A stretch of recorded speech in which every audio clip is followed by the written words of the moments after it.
Hi, my name is Tom Coolidge, and I'm Esri's Pipeline Industry Solutions Manager.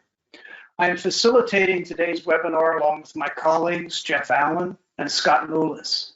Jeff is Esri's Global Pipeline Practice Lead. Scott is a solution engineer on the natural resource team supporting the pipeline practice. On behalf of all three of us, welcome to our focus on integrating real-time and IoT data into your digital twin. I think you'll find our time together today to be interesting, informative, and helpful. Thank you, Tom. Thanks, everybody. Welcome to our first presentation, our first webinar of 2021 in the Pipeline series. Good to be back with you again. We've got a good lineup this year. We're going to kind of start out the year talking about digital twins and integrating data with IoT. But we're really planning on one of these a quarter with different subjects relevant to the pipeline industry. So I look forward to not only this one, but continuing on the series with you guys over the upcoming year.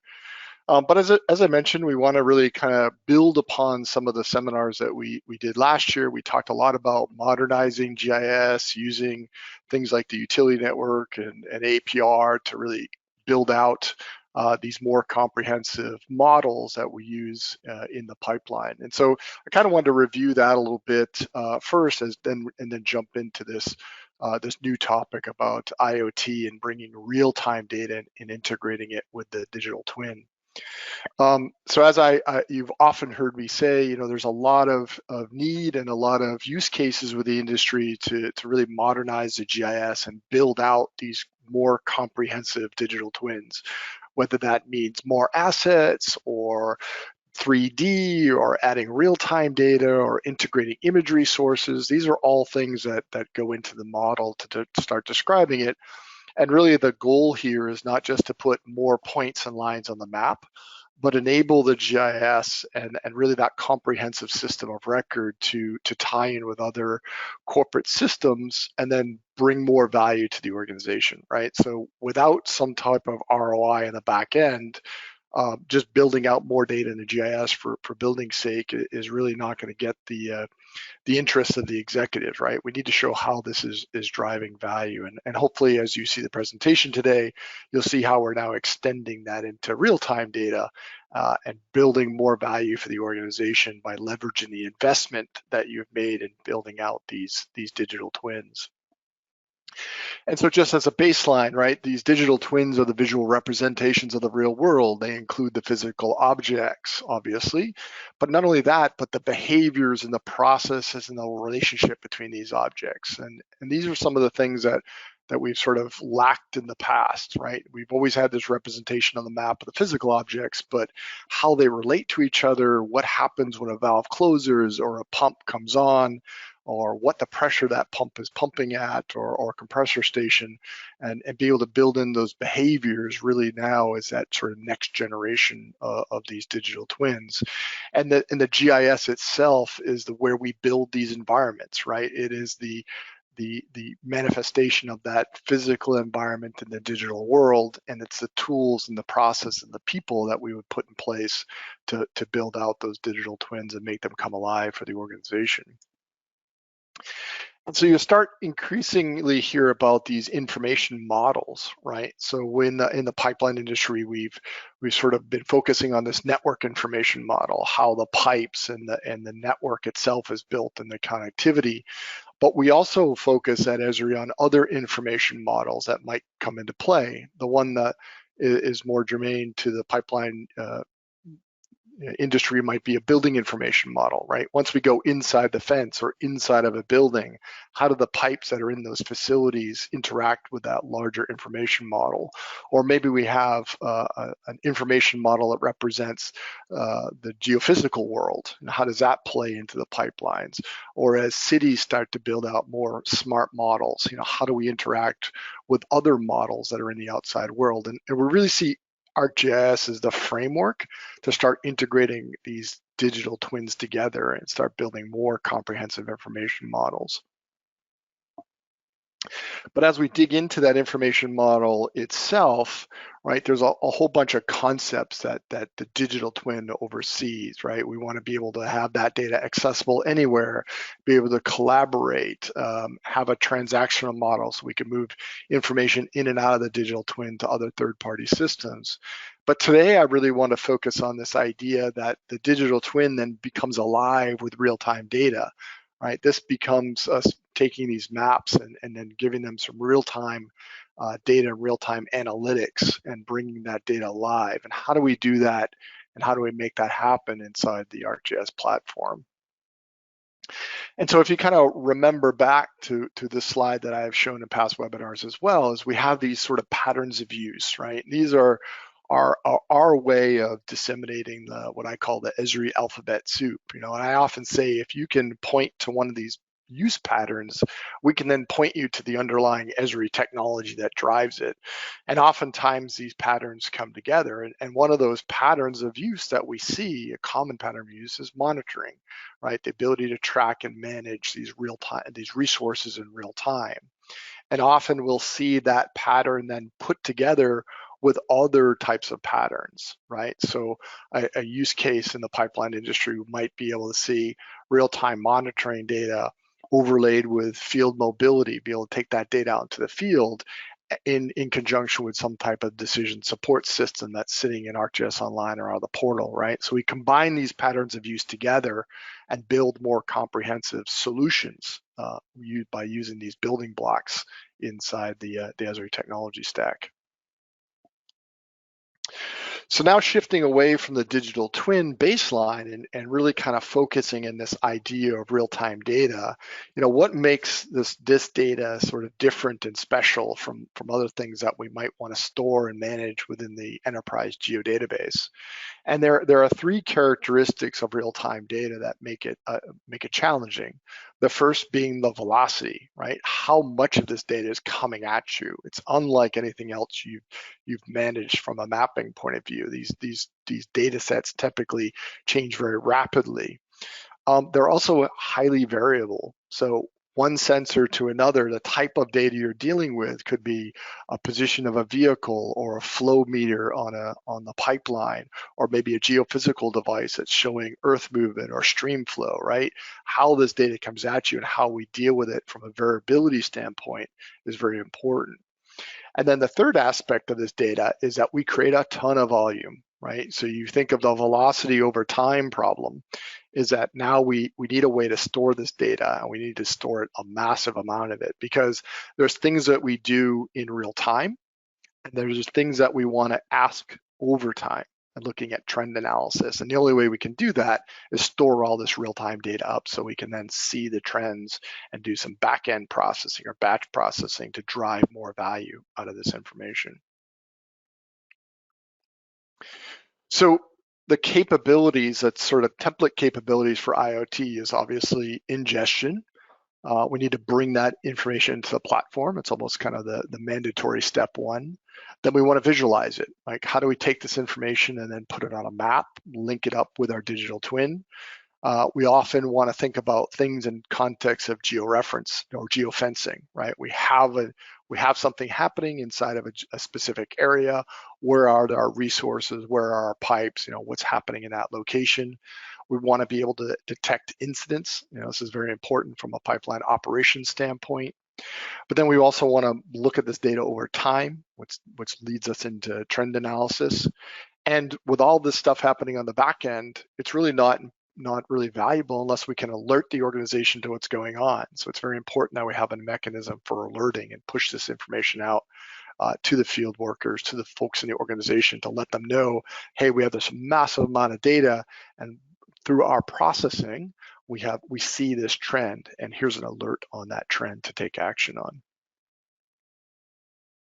And then oftentimes these sort of building blocks make their way into larger sort of systems, right? So we might have different solutions within the organization that are use cases for using this IoT data. The one we always think about right off the top of our heads from a pipeline perspective is SCADA integration. Actually seeing operational flow data about our pipeline, But other things we want to take a look at as well, like personnel tracking. Where are the field crews? Where have they been? This idea of proof of work, right? Where have we inspected the pipeline? Where are we missing inspections? Resource optimization. This becomes more and more important as we've seen in the last year with the impacts of COVID. Field crews and field personnel are out of position, right? How do we optimize resources so that people who are typically leaving from the pipeline local yard or local project office maybe are now leaving from home? Where are they if there's an incident, and how do we deploy those resources? And then if we look at things outside forces like air quality or soil erosion or stream flow, like what are those, in weather tracking? How can we bring other sources of data to bear on some of these problems? So there's a couple of use cases here for us that we have inside the platform, and you'll see this kind of builds a story. And the first of these is one you've known about, right? So we have this thing called the GeoEvent Server. It lives behind the firewall. It's an extension, or it's a capability of our server platform. And it's real, and it has a couple of different key things. One is this idea that we can ingest all these feeds into the platform. So one of the capabilities of the GeoEvent Server is this ability to ingest data real time at velocity from a variable sense of sources, right? So this is part of the setup of that tool, is to hook into these sensors and then have a common way to bring that data into the platform without having to create hundreds of different systems to bring this data in. And once we've got it into the system, the other really important part of the tool is to do those analytics. And these are these sort of real-time analytics. So I have the data, I want to do some real-time processing, and then secondly, be able to store that data after I've analyzed it, right? So then I can do things over time with that. But then once I've got it stored and analyzed, push it up to the existing system of engagement, right? The existing platform, to be able to visualize that on dashboards and maps and mobile devices through the investment in the Esri technology that you've already made. So this is a sort of a foundational component that then easily plugs in to the rest of the platform that you've already got deployed. And then in addition to that is actuation, right? So we might have data that we push back out to the devices. This is that alert capability. So maybe I want to send an alert back to a field crew in the field. So we've got the ability to push that back out to devices, or back out to the edge through that GeoEvent server. And then to expand on that and look at that data over time, there are other capabilities that I can add in terms of doing analytics on this big data storage, right? So I'm storing this data, I've got my real-time analytics happening, but now I want to do trend analysis and other things on these large data samples. So here I can deploy the GeoAnalytics Server and its capabilities to really tie into that data store and then generate other results off the back end of this data and visualize those results as well. So that's that trend analysis, if you want to think of it that way. So on the ingestion part, the key win here is that there are a ton of out-of-the-box connectors that have already been written, or the ability to create your own connectors, right? So if you have something, let's say you have a fleet network that's sitting on a Verizon system, or you're looking at Pi and OSI Soft, there's a ton of these built by Esri out of the box in the gallery or delivered to you by partners that allow you to easily hook up and ingest data into the platform from a lot of these existing IoT devices. Then once we have the data in the system, there's a ton of out-of-the-box sort of processors, right? So now you can start building up these workflows as data hits. I want to add XYZ data to it. I want to do a buffer around data or do an intersection with other layers that I have in the digital twin, right? So you can sort of build these processing capabilities up, almost like geoprocessing tasks within the real-time platform. Disseminate that, like once I have a result, once I have an output, how do I push it back out to the organization? Do I want to send out an email, a text message, put this into a feature layer that I can then add to a dashboard? So there's all kinds of output on the other side of the platform as well. So you can take the results of the processor and then share those out as real-time data to the rest of the organization. So kind of two key patterns here, right? Feed the data in, real-time analytics, push out notification, actualization, or feature layers, or take the data in, real-time analytics, store it, and then do overtime or near real-time analytics on that big data set that you're storing, right? So now I want to see not only what just happened, I want to see what happened over the last week, the last month, the last year, and then pull data out of that as well. So that really brings us to the Velocity story, right? So we've had the GeoEvent Server and that capability on premise, but now we have the ability to deploy this real-time capability in the cloud, right? So GeoEvent Server is cloud ready, meaning I can run it in an Azure environment or on my own private cloud. Our ArcGIS Velocity is cloud native. We built this from the cloud on the from the basis of running in the cloud first.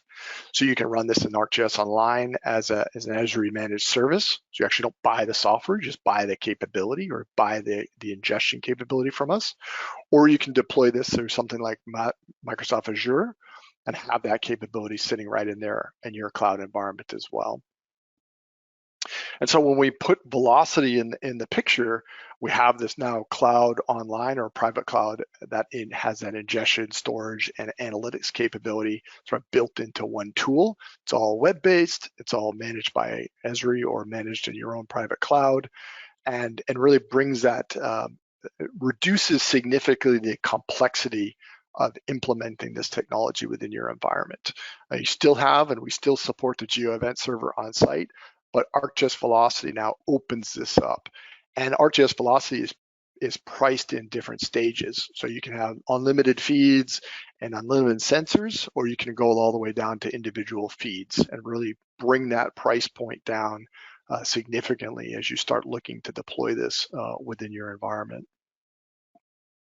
So Velocity, just as the GeoEvent Server, has the ability to bring in a number of supported feeds natively out of the box.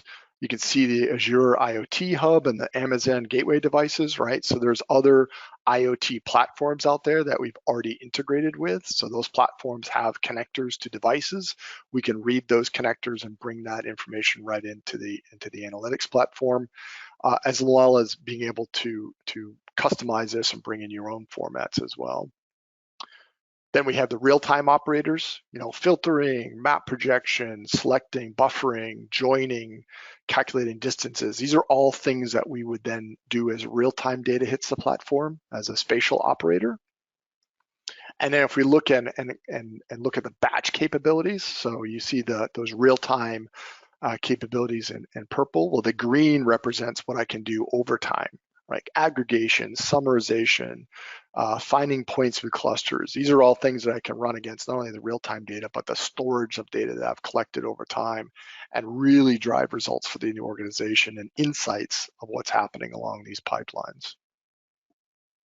And then the real-time Velocity also has the same capability for outputs, right? So I can send the output results to a feature service, or maybe back into the Azure or Amazon hubs, or out to an email or a text message that I can share information alerts with the rest of the organization. So lots of capabilities on the input, processing, and the output side, all native to the cloud through the Velocity platform. So lots of slideware, lots of kind of concepts, but I think it really comes alive with what I'm going to show you next. So we're going to switch over to Scott, and he's got some real-time capabilities and demonstrations for you.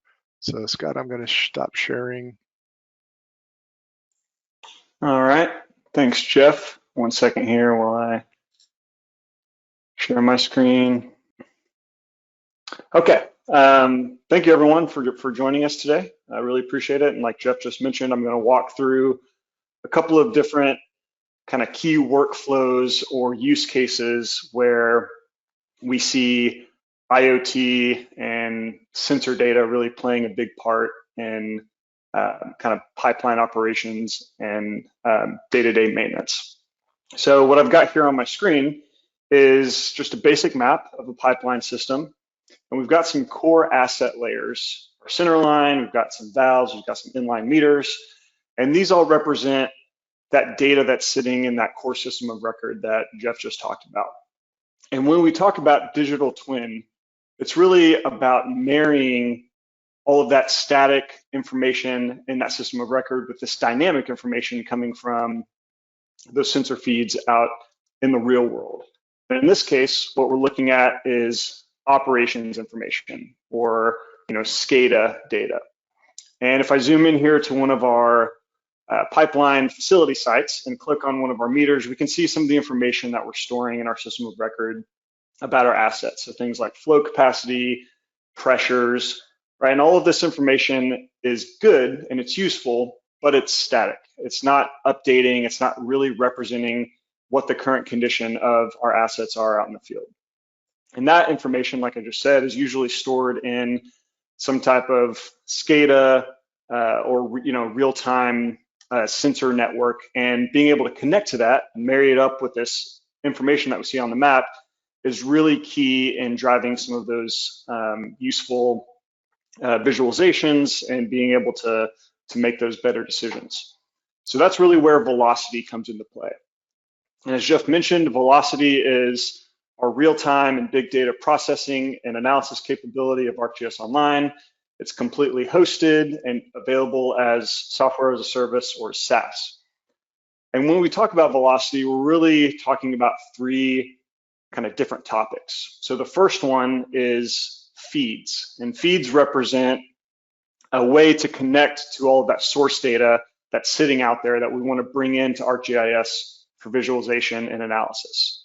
So the first thing I'm going to do is create a feed and kind of walk you through what this looks like within Velocity. And then we'll configure a process and then see how that output looks on a map. So there's several different types of feeds that you can connect to from within Velocity. Your data can be coming from ArcGIS already in the case of a feature or a stream layer. Your data can be coming from a cloud, data service or a cloud data store like Azure, AWS, Cisco. And then there's a variety of web and messaging kind of features and functions that you can use to connect your data. So regardless of where your data is coming from, there's really multiple different ways that you can connect to it and get it into the system. So in the case of this demonstration, we've got some SCADA information that is being made accessible through kind of an HTTP endpoint. So we want to use kind of our web and messaging options here to connect to that source data. In this case, I'm going to set up a simulation, but the process is pretty similar for walking through connecting to a real-time environment. So in this case, I'm going to specify some information about my source data. In this case, I know I've got 9 meters that we're collecting information about along our pipeline, and that information updates about every 5 seconds. I also happen to know that there's a time index field in my data that I'm going to use as a timestamp to accurately pass through information on a regular basis. So once I pass through some initial configuration information, it's going to validate that that data source does exist. And then the cool thing about Velocity is that it auto discovers the schema of your data. So in this case, I've got some tabular information sitting out there in my SCADA system, and I've got some fields here that we're interested in. So the first one is a unique asset code that we're going to use to map to specific features. And then we've got some information about flow rates in real time, pressures, and then we've also have this timestamp. So I can come in here and update this if I need to. I'm going to update this timestamp to a date field and then click next. And then we're going to specify some key fields that Velocity is going to use to pass data through and do some things with. So in this case, we're not storing any spatial data within our SCADA system, as you just saw. So we're not going to pass through any location information. That's going to come a little bit later. But we do want to specify kind of our date and time fields. In this case, I'll just make some basic settings here using our timestamp, and we're going to set our tracking track ID field as our unique identifier, in this case, our asset unit code for each specific feature out there. So next, I'm just going to give it a name. This is going to be my inline meter feed, and we're going to go ahead and click complete.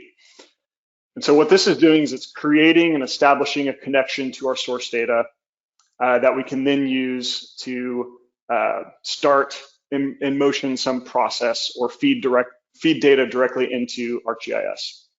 So in this case, since our data that we're connecting to does not have any spatial information, what we want to do is be able to join all of that tabular data back to features in our system of record. And that's where some of the other capabilities of Velocity come in.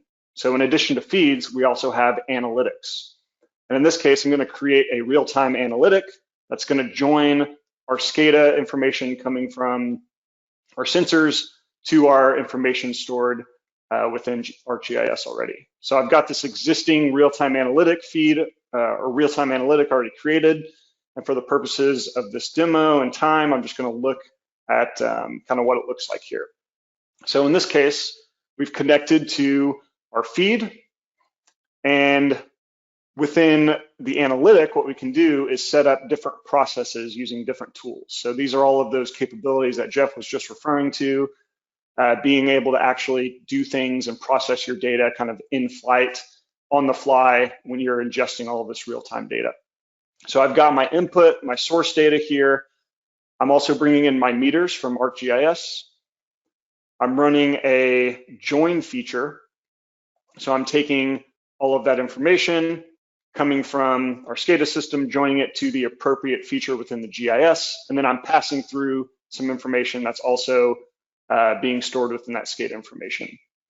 And the last thing I'm doing here is calculating a field that's actually going to give it some geometry based on, in this case, the lat long coming from our spatial information.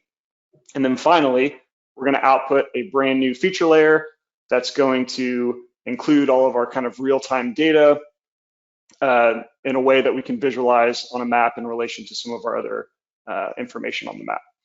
So I would save this, and then I would run it, and then we would go back to our map here, and we would see kind of what that output looks like.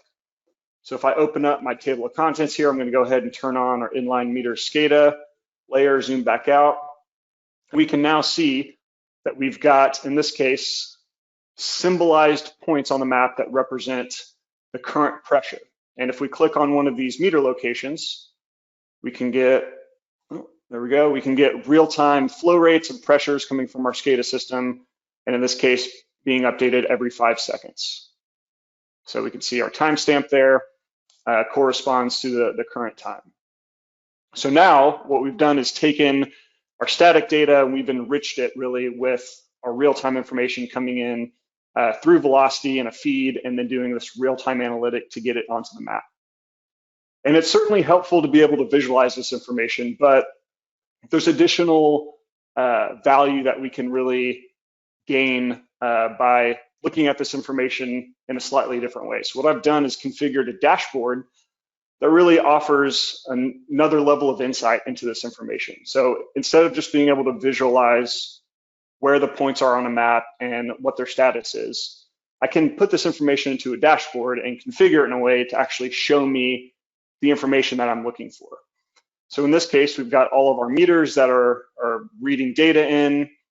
I've broken it out into our different kind of thresholds, so I can see exactly how many are within each threshold. I can see the real-time flow rates and pressure values coming through. I can click on a specific location on the map, and I can see in these graphics here how they compare to different features or to these thresholds that we've established. And now I have a much more accurate picture of my operations. It's constantly being updated, and this provides me with kind of that enhanced situational awareness about the current state of our operations, and be able to more effectively monitor the performance of our assets in the field. So this is one way that Velocity can easily connect to, ingest, and then process data in a meaningful way. The second workflow we're going to look at here is around kind of personnel tracking. And the digital twin, the concept of digital twin really extends beyond just assets and equipment. It can also include people and resources out in the field. And this map here shows current worker locations in relation to our core asset layers. And having a real-time view of these worker locations can increase productivity, it can decrease things like safety risk. We have a better understanding of where our workforce is in the event of emergency, and it allows us as an organization to respond more effectively to things like emergencies or unforeseen events. So we're getting this information here from multiple sources. It could be from a tracker, location tracking app installed on the devices of these workers. It could be an AVL feed coming from the vehicles themselves. But that information is flowing in to the system very similar to how we connected to our SCADA system, and we're bringing the data in that way. Now, we're not concerned only with the location of our workers, but we're also concerned with the status of our workers as well. So if we zoom into one of these areas, that same site that we were just looking at, we can see we've actually got a boundary of our particular facility here. And we want to use that boundary as a geofence to actually determine the status of our workers. So who's on site, who's currently driving, and have this enhanced picture of not only the location of our workers, but the status of our workers. So to do that, again, we're going to use Velocity and some of the geofencing capabilities to derive that information. So if we open up Velocity again, we've got another real-time analytic that's already been created here that's concerned with pipeline worker status and site visits. So if I go into edit mode here, we can look at and see what's going on. So we've got a different feed coming in. In this case, it's our location tracks coming from our tracker mobile application. And we've also got our facility data coming in from our core system of record. Now, this is a little bit more of a complex real-time analytic, but it shows the flexibility and the scalability of Velocity as a tool. So in this case, I've got two kind of parallel functions running. The first one is taking our location tracks and our facilities, and it's doing a join, a spatial join, to determine which workers are currently, intersecting a specific geofence. And it's using the location to determine that. And then we're calculating a field here to essentially create a status based on that spatial intersection, and then that's being output here to a new feature layer with all of that information. The second kind of parallel process that we're running here is an incident detection, and we're using this to actually track specific occurrences or activities that occur out in the field. This could be a site visit, it could be when a person arrives or leaves a certain location or an area based on that geofence. And this is again using a spatial relationship, and then we're filtering by an expression that we're writing on the fly to determine what the status of that activity is. And then very similar, we're outputting it here to a new feature layer and joining it to, we're joining it to our facilities layer and outputting it to a new data set. So if we go back to our map here, we can see some of the outputs that we have. We've got a recent site visits layer, and we've got a worker status layer. Now, again, just visualizing this in a map doesn't necessarily give us all of the information we want. So we can create a dashboard here that allows us to have, again, more insight into the current status of our field personnel and our mobile workforce. So here I've got on the left side a couple of indicators that show me the current status of all of our drivers. And if we zoom into one of them here, let's see where Jeff is. We can see his location as he's driving along this parkway here in the greater Houston area. If we go over to Adam, we can see where he's at in relation to the assets that he's supposed to be visiting. And we can see this location update in real time. So all that information is flowing into the map. For those workers that are currently on site, we're also pulling the current location that they're at, so we can see exactly where they're at. And then over here on the right-hand side, we're looking at some of that activity that's being automatically determined on the fly. So when someone arrives or ends a visit, like Scott just did right here, we can actually see him driving away out of that site. I get a real-time kind of notification that, hey, this worker just left or this worker just arrived. And then when that happens, we're also doing a calculation on the duration of that visit. So this is important because it allows us to then roll up certain metrics to things like average time on pad or site. And we can compare that to historical patterns and trends, evaluate that against our planned or our optimized work plan for the day, and really have kind of this enhanced situational awareness.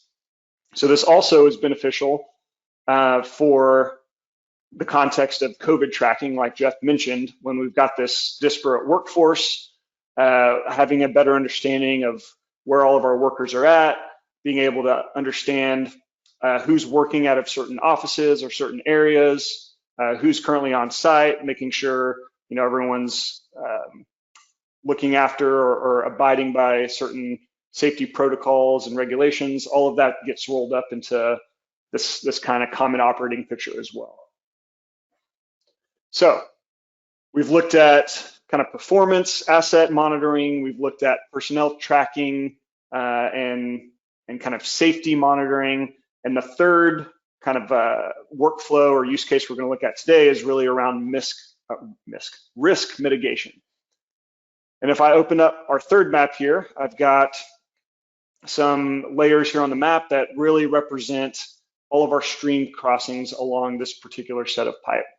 And the reason this is important is because these stream crossings are really a critical part of our pipeline system. They pose an enhanced risk of pipe exposure and potential damage due to stream scour during major flooding events. And understanding how stream crossings and where stream crossings are potentially affected during these weather events can help us as an organization mitigate potential impacts. So this map highlights where all of our stream crossings are, and I'm also bringing in some additional layers for context from the Living Atlas, like our real-time weather watches and warnings and our weather radar as well. So this is a live map. We're connecting to real-time feeds, but we're not yet using Velocity.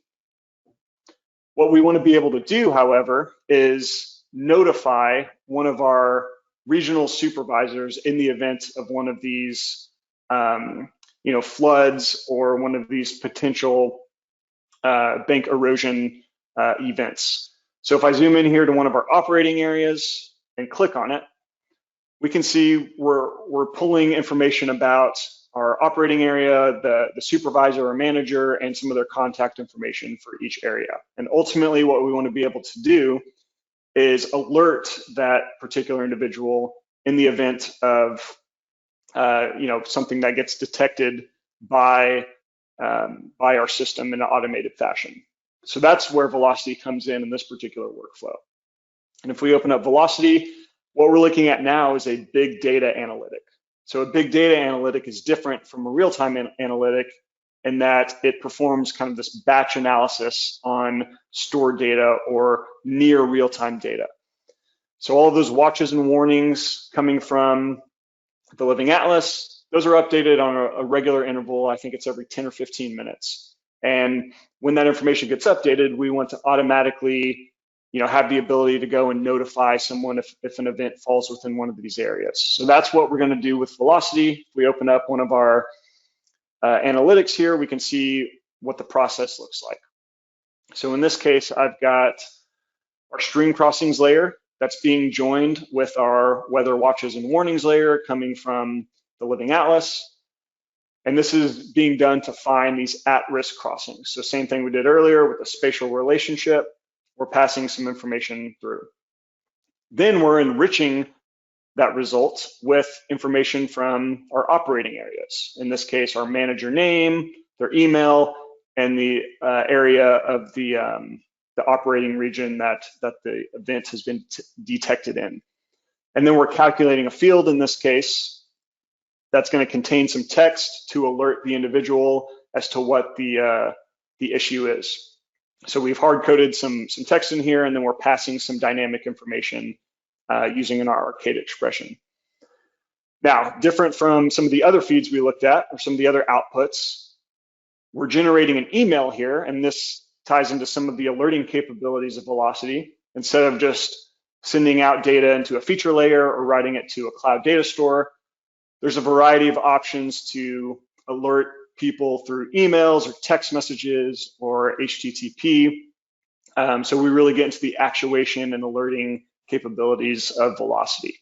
So in this case, I'm sending an email based on the operating area that's been detected with the description of the event that has been detected as well. So I'm going to go ahead and save this and actually run it, but we could also schedule it to run at a specific period if we kind of want to just set it once and forget it.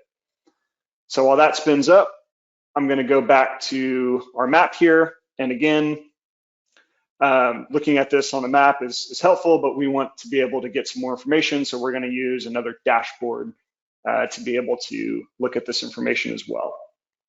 So while this loads up, what we're looking at here on the dashboard is kind of a real-time view of a bunch of different data sources coming in. So over here on the left, we have all of our active weather events. And if I zoom out here, we can see some active flood warnings over here, kind of in East Texas. And we can see, what areas are affected and when the expiration date is.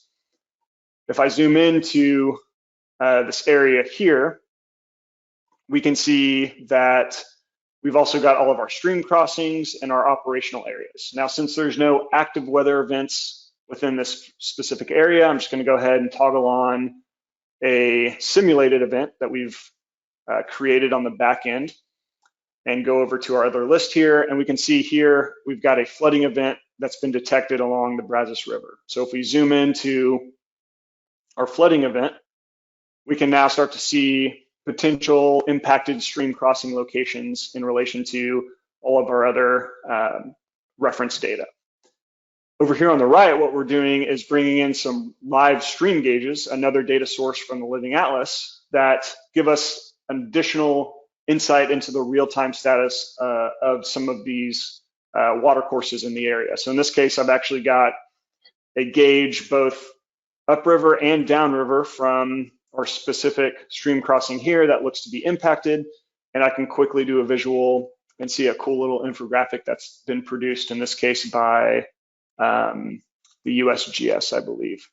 So in this case, I see we've got this flood event. I want to see exactly which locations have been impacted, so I'm going to go ahead and select that flooding event, and I see I do have indeed one impacted stream crossing. Now on the back end, Velocity is doing all of this kind of in real time, and it's going ahead and telling me that, hey, this stream crossing intersects with this particular watch feature or warning, and it's generating a point here with some descriptive information about what the issue is. Also on the back end, I'm getting an email, and this just got generated 2 minutes ago, that says, dear Scott, there's been a flooding event that's been detected. Here's some information about the status of the event that's been detected, and please take the appropriate follow-up action. So that's the alerting piece. And now what I want to be able to do is dispatch a crew to go and actually perform an inspection of this event to make sure that there's no potential enhanced risk for damage. So I can do that using some other aspects of the platform. In this case, I've got a workforce project that's been configured.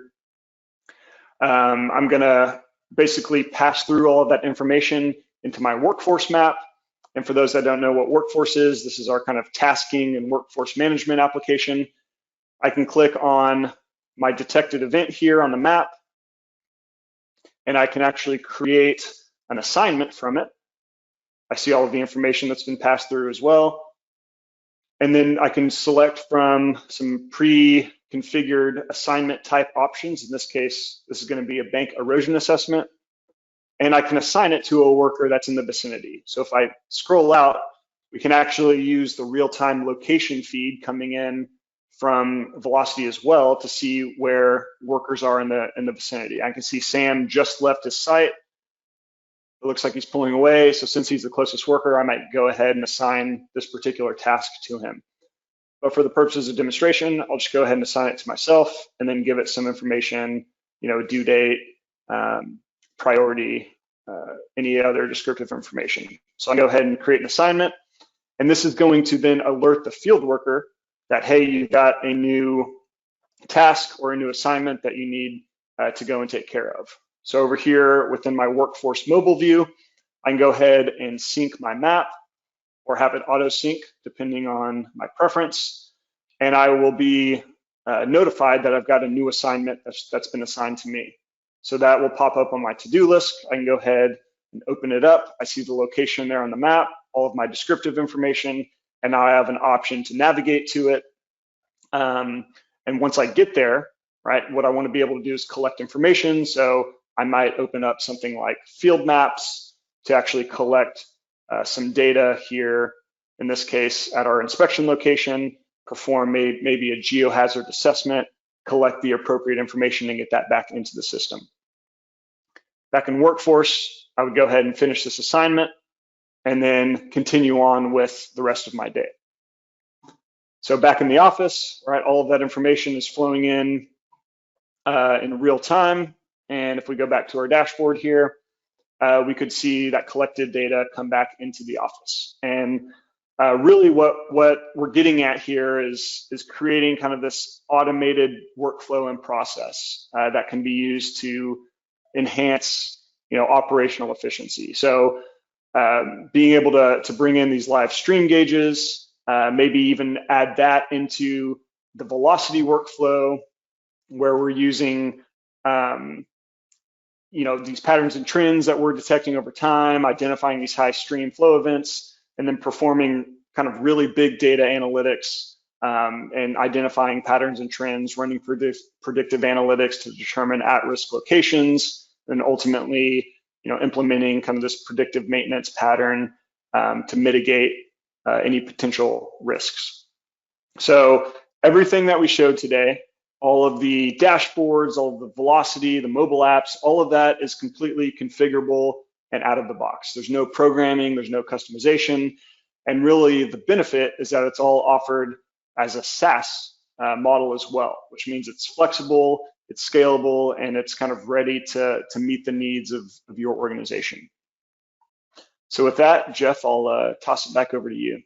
Yeah, so thanks, Scott. And we kind of wanted to open up the questions, but before we went to questions, I just want to kind of set the stage of, how we showed you a lot today and just sort of how to get started with this, right? So a lot of the stuff, because this is SaaS, because this is cloud-based, we could really jump ahead on the implementation patterns. And obviously, this isn't something you would just sort of launch off to tomorrow and go straight into production, but we've got a lot of ways to help you get started, right? So we can help you with a proof of concept. Proof of concepts might go into a larger prototype or into a pilot project, and eventually make it into production. So not everybody goes through all these steps. Sometimes you can skip a couple of steps, but they sort of do build on top of each other from very, very high level and simplistic proof of concepts to more kind of production ready deployments. And so we have resources here at Esri and sharing the information and sharing the processes that we created for these demos with you. And really, we want to talk to you about what use cases and what ideas you have for these types of solutions.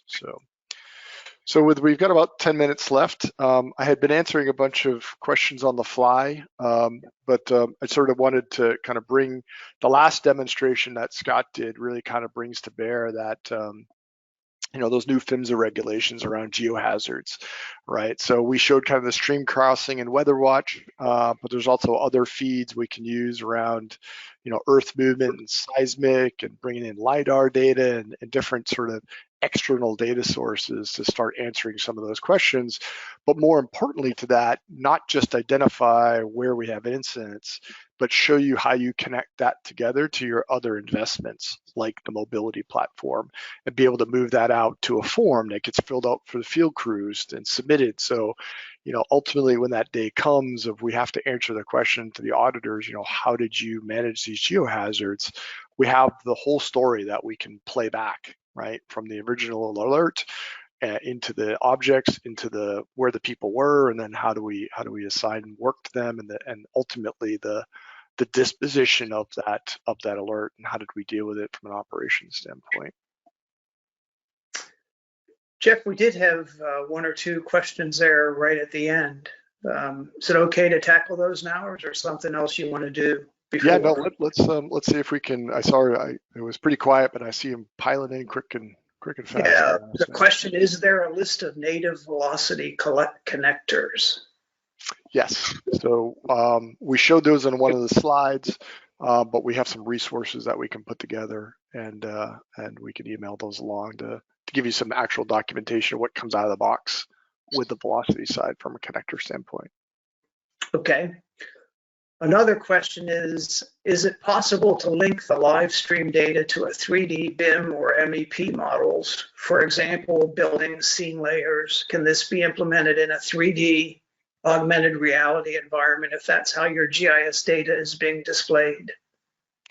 Yeah, so let's pull that apart into a couple of pieces. So absolutely on the 3D part. So if you go back in time and look at some of our digital twin representations, I've shown how we can bring the 3D BIM models into ArcGIS Pro and then build a utility network and create some master data around those meters and compressors and valves and pumps. Those would be the objects that then we would tie the real-time data to. Some of the things that we're doing that are a little further out around the gaming engines and VR, AR, that's where we're going to be able to pull in that information and be in the field from an augmented reality standpoint. So we have a whole bunch of baseline tools that we're building around those technologies at Esri, and that's our vision, is to now take that in a virtual reality environment back out in the field as well. Okay. Those actually were two different questions. I'm not sure why it loaded up in the same. Oh, no worries. Yep. So yeah, so definitely 3D today with the utility network and its 3D capabilities, and the virtual reality stuff and the gaming engine stuff that Rex is working on is definitely in the pipeline and coming into the platform. Right now it's sitting as a SDK, but we're building out native tools to be able to sort of plug and play that information with the mobile suite. Okay. One more question just came in. Would this have a good application for the management of SWD facilities and pipelines tied into the facility? One helpful process would be to monitor injection wellhead pressures. SWD injection has been linked to seismic activity. Yep. I mean, basically, if that data is somehow connected and we can get at it, right, and if it's coming off that device, into an environment that we can get at it, we can either, it might be a out-of-the-box connector or a custom connector to bring that data feed in and marry it up with those facility points that we have in the GIS. So I know there's a lot of complications in between those steps, but that is the idea. If you look at that sort of complexity of all those IoT sensors out there, this would be a one feed that we would then connect to and bring into the platform. Here's another question that's right in the sweet spot, I think, of what we can do to help pipeline operators. Can we implement an analysis to define the nearest truck to a certain asset and send a notification or an SMS to that truck driver? Absolutely. Maybe Scott, you want to grab that one? Yeah, sure. So I think that would be a perfect extension to kind of the demo, that second demo that we looked at, right? Where initially we would connect to the driver locations, we'd understand where our assets are, and then adding a tool or a processor in there to define, maybe a spatial intersection and a buffer around that particular location, right? And see which workers fall within that area, or assign it to the closest worker based on location and distance. And then, yeah, just like we saw that email output in that third workflow, we could pass information into an email and send it out to the driver by pulling information from his location tracks, or we can send them a text. All of those are out-of-the-box capabilities in Velocity. Yeah, absolutely. And I think to kind of summarize this too, one of the conversations I had with an operator was they had done a tremendous amount of work on their portal and web maps and getting that system of engagement out to the organization. And the management had come back and said, hey, this is all great, but this is a static view, right? I want real-time views of our people and places and sensors out there. And this is where this velocity really comes in, is taking those maps and dashboards that you have and making them come alive, right? And with the platform. Good, and we have one last question, which you have about 30 seconds to answer. Is it possible to initiate a work order in SAP? Yes. So one of the things that I had worked on extensively in my previous role outside of Esri was an SAP integration, right? And the ability to move data in and out of SAP, you know, is a capability of the platform. I wouldn't say it's out of the box, but there are processes where you can send information and alerts to SAP and then use SAP's workforce management piece, or in reverse, get assigned work out of SAP and automate that into our mobile platform and have visibility of that stuff in the field. So there is a two-way integration between Esri and SAP. Obviously, every SAP and Esri implementation is a little bit different, but organizations have cracked this integration between these two systems and be able to organize and share data, both asset information, real-time data, and work order and work progress on the SAP side. Well, thanks, Jeff, and thanks, Scott. Really, really good and fascinating stuff. We've come into the end of our allotted time, though, so I would like to say thank you to each and every one of you who joined us today. We appreciate your time and the privilege of serving you, and we hope you have a very good day. Thank you very much. Please fill out the questions. One of the questions I asked is what other topics you'd like to see for the rest of the year. So I've got some ideas, but if you guys have ideas of things you'd like to see from us, please give us that feedback. Cool. Many thanks. Next quarter. Thank you. Take care. Bye.